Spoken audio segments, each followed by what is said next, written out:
You bring your passion, we'll bring ours. Spark your curiosity.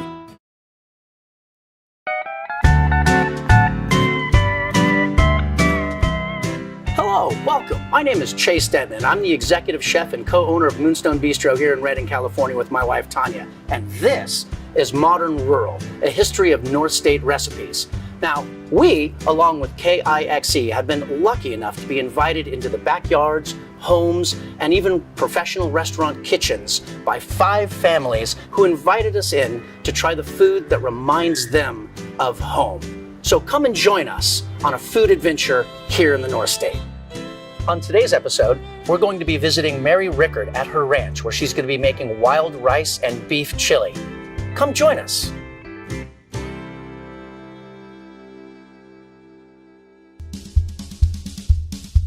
I'm Mary Rickert. My husband and I own and operate the Rickert Ranch, and I currently serve as District 3 Chef's County Supervisor. This is my reproduction of a country farmhouse.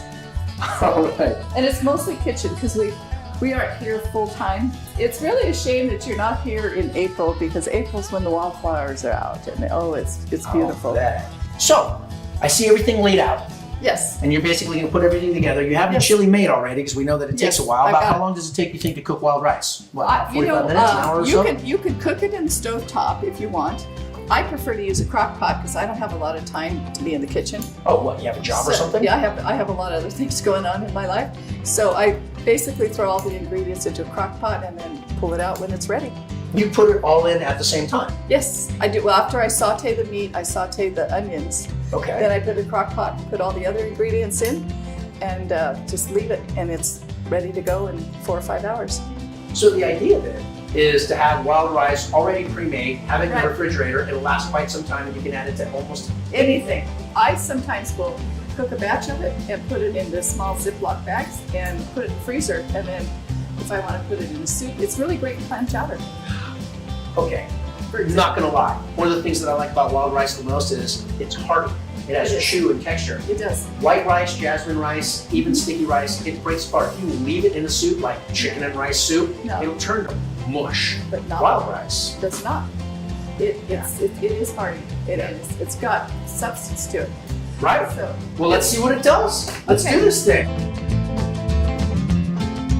First of all, I could show this package of our ground beef. I don't know if you want to look at that. There's Rickert Ranch, and what's really unusual about us, if you hone in on that number, that's lot number 8722.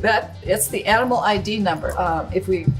We don't, but if we ever were to have a problem, we could track it back to that particular animal by looking at the lot number, the animal ID number. And then we're also certified humane, and that's a really important part of our whole operation. All right, so what are we doing? Okay, so I'm gonna ground some beef. Take some ground beef and saute it with an onion.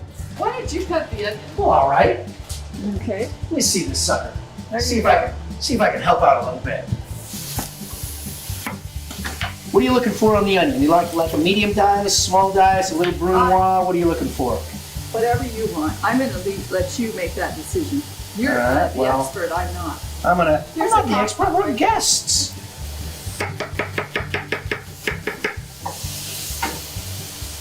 I think just a simple little dice. That way we know it gets cooked all the way in and happy and nice and neat, right?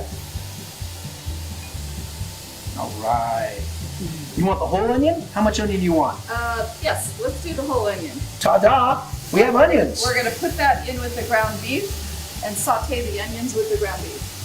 Where do I put our onion skins? Do I just hide them? Should I put them underneath the counter? Do you have a rug I can throw them underneath? You can feed the squirrels. Look at that. What do you think? It's beautiful. You're starting to get that smell. Yes. So we're just going to go for a nice brown. Are you getting it dark or just a little bit brown around the edges? Just light brown, just enough to get rid of the red color. And I'm going to get the onion just a little slightly sauteed. We don't want to overdo it at all because it's going to be in the crock pot for quite a while too. Right. So, but just enough to brown the ground beef.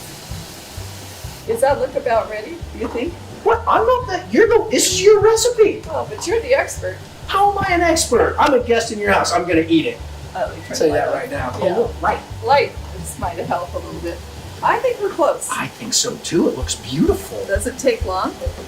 So I'll just move it over here. crock pot. Yay! And that's kind of the beginning of ingredients. All right, so our base, good quality beef, sauteed with some onions into the crock pot. I'm guessing these ingredients are next. Oh, the I'm wild going to pour in the rice. wild rice, which I cooked earlier. Wait. You want this. You want to see this. Okay. I baked this earlier, so here comes. Can I see that spoon? Sure. You All can right. do it. It's not that. Look at how the grain is exploded. That's right? what you want. You want it open just like that, so it's got that beautiful chew. If you keep them too small, they're kind of crunchy and hard. See right? how beautiful that works in the It is. oven? That's just absolutely fantastic. Yes. So that's one of those little tricks that I learned years ago. Oh, plus you don't have to stand there and stir it. No, I keep always whipping it try. in. I always have to do what's ever easiest. Right. By the way, how long do you leave it in the oven for? What's that take?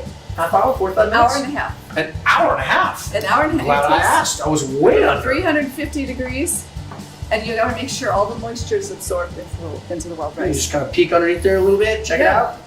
So I've already got some minced garlic. We're going to put in. Let's see. Grateful you're not making me chop up a whole bunch of garlic. Well, I also cheat and use the can kind, That's but all right. it's all right. It's minced garlic.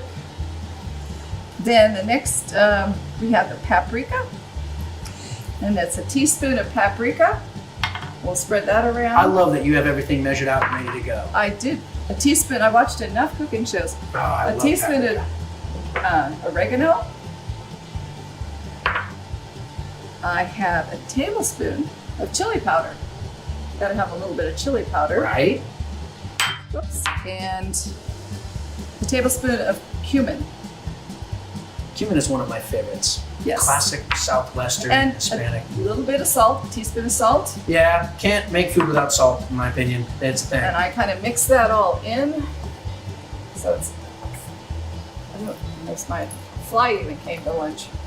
And then I just add a can of Italian Tomatoes? diced tomatoes. Which brings us to, if it's not tomato season, don't buy those weird wannabe half apple, half tomatoes in the grocery store. If they're not in season, get canned tomatoes. Yes. Canned tomatoes are better than the weird Yes. tomatoes in the store that are out of season. I can't do that. Yeah. And then I have about a cup of beef broth, just to add a little bit of liquid to it.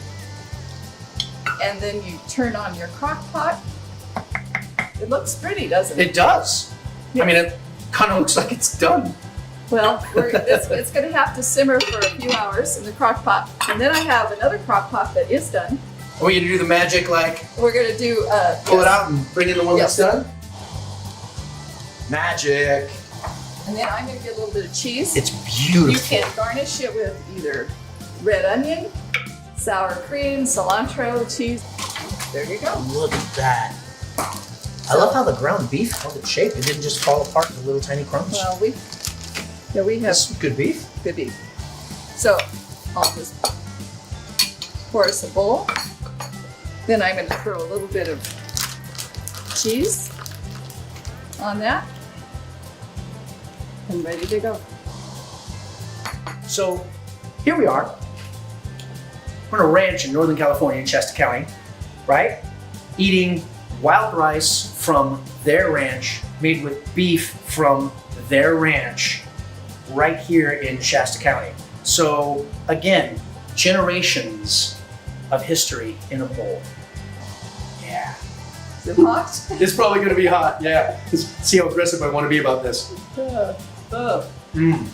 Oh man. All the spices kind of blend, and that's what's nice about it. The rice gives this great texture. It has this crazy chew that you just don't get usually in chili. Like usually in chili, you top it with like Fritos or maybe Right. dunk some bread in it so that way you can kind of get that visceral like chew. The wild rice fixes that. That is a fantastic idea. What a great dish. What an absolute great dish. Well, and it uses Shasta County products. Yeah, you're pretty sure you raised them. I'm pretty sure. Where did you come up with this? Where did this recipe come from? Well, we have this cooperative, and the cooperative kind of assembled a bunch of recipes, and I tweaked it some to fit kind of something that I would like a little better. But yes, The only place in the whole wide world that you can get this. this is kind of my recipe, right? Right. It's right here. That's what we love.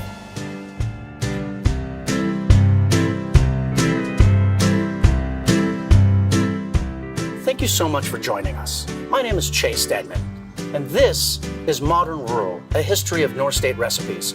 Don't forget to check out our other episodes at kixe.org. And from our family to yours, may your table always be full.